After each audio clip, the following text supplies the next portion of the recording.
సరే కేటీఆర్ గారు ఫోన్ చేసి జూపల్లి వస్తుంది కదా మీరు కూడా రండి, మీరు ఆర్థిక మంత్రి మీరైతే బరాబర్ ఉంటుంది రండి అంటే నేను బయలుదేరి ప్రోగ్రాంలన్నీ క్యాన్సిల్ చేసుకొని హైదరాబాద్ పోయింది. జూపల్లి 11 బజే వస్తాడు కదా, నేను 10 బజేకి పోయి కూర్చున్నా. ఇక వస్తాడేమో మంచిగా సాల్వా కప్పి బోకే ఇచ్చి మంచిగా మాట్లాడదామని కూర్చున్నాం. వచ్చిందా మరి? రాలేదు. చెప్పుడేమో సవాలేమో నేనే తెలంగాణ భవన్కి వస్తా అన్నాడు. మరి ధైర్యం జాలినట్టుంది. తోక ముడిచిండు. నేను భవన్కి రాను, అసెంబ్లీ ముంగట అమరవీర స్తూపం కాడుంటా గిడికే రాండ్రి అన్నాడు. సరే నువ్వు మాట మార్చినావు, తోక ముడిచినావు, కానీ మేమెందుకు పోతాం? మంచిదని బయలుదేరాను. నేను ఇక బయట మంచిది వస్తున్న గన్ పార్క్ కానీ బయలుదేరితే పోలీసు వాళ్ళని అడ్డం పెట్టి అరెస్ట్ చేసి నన్ను తీసుకుపోయి పోలీస్ స్టేషన్లో పెట్టారు.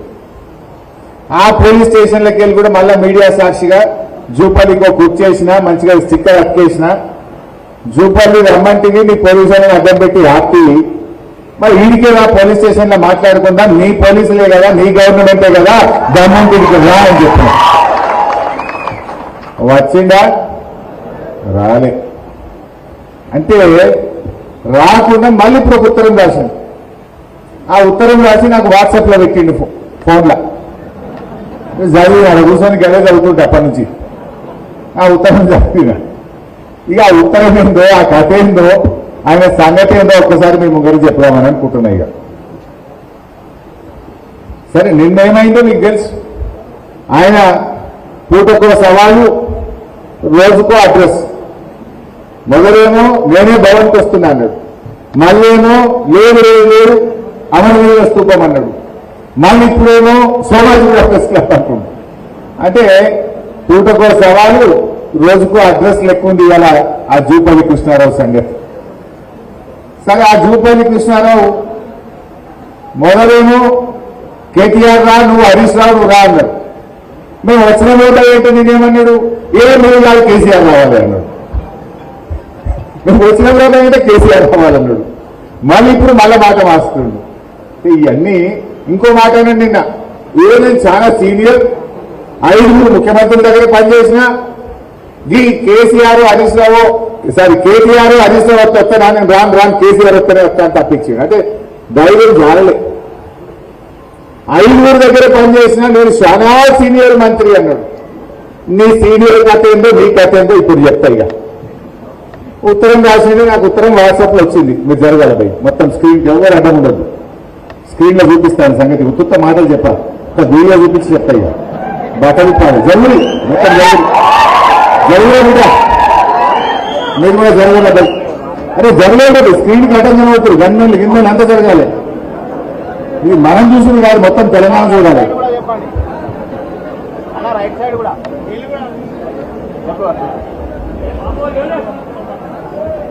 రైట్. జూపల్లి కృష్ణారావు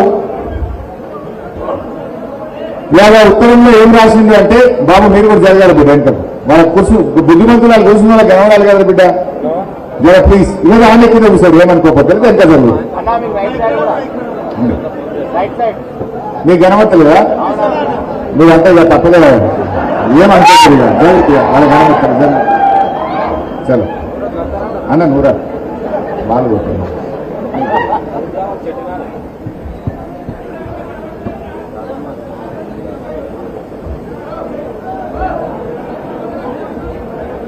రైట్ బిడ్డ, ప్లీజ్ కోఆపరేట్ చేయండి. మంచిగా మంచి నాడు తెచ్చుకోండి. నాకు ఉత్తరం రాసింది. ఆ ఉత్తరంలో ఏం చెప్పిందంటే, కాంగ్రెస్ గవర్నమెంట్ వచ్చిన ఇన్ని రోజుల పాటు ఆయన చాలా సీనియర్ మంత్రి 5 దగ్గర పనిచేశాడు.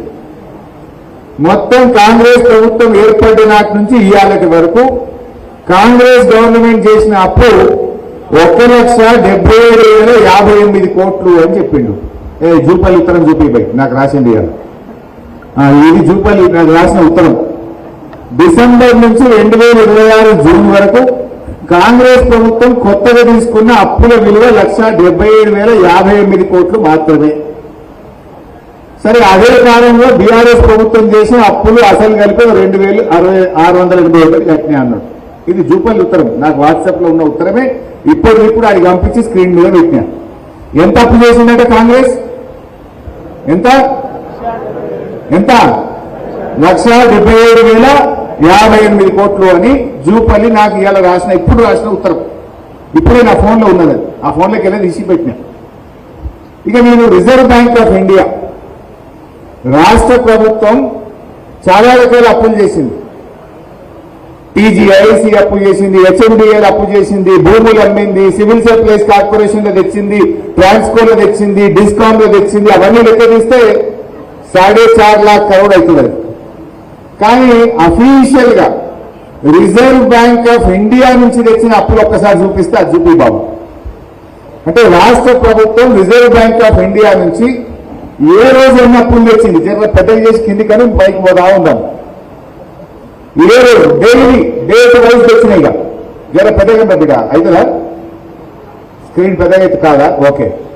ఫస్ట్ చూడండి డిసెంబర్ 12, 2023 అంటే కాంగ్రెస్ వచ్చింది డిసెంబర్ 7, 2023 డిసెంబర్ 12, 2023 నాడు 500 కోట్లు డిసెంబర్ 19, 2023 నాడు 500 జర పైకనిగా అట్లా ఒక్కొక్క డేట్ మొత్తం తెచ్చుకుంటూ లాస్ట్ అప్పు ఎప్పుడు వచ్చింది జూన్ 30, 2026 ఇలా ఎంత డేటు జూలై 3 తారీఖు లాస్ట్ అప్పు ఎప్పుడు తెచ్చిందంటే జూన్ 30, 2026 నాడు 2,000 కోట్ల అప్పు తెచ్చిండు అది 175వసారి రిజర్వ్ బ్యాంక్ ఆఫ్ ఇండియాలో తెచ్చిన ఎఫ్ఆర్బిఎం అప్పు మొత్తం పూర్తి ఎంత ఏమవుతుందా 1,86,067 కోట్లు ఇది నాది కాదు statement reserve bank of India మీరెవ్వరు పోయి గూగుల్లో పెట్టినా తెలంగాణ ప్రభుత్వం తెచ్చిన అప్పు రిజర్వ్ బ్యాంక్ ఆఫ్ ఇండియా ద్వారా ఎఫ్ఆర్బిఎం అప్పు ఎంత అని గూగుల్ అడిగినా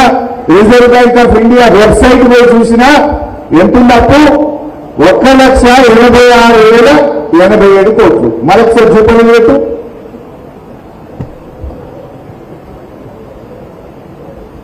జూపల్లి పెట్టు ఇది 1,86,000 ఏం చెప్పింది reserve bank of India Jupally ఏం చెప్పిండు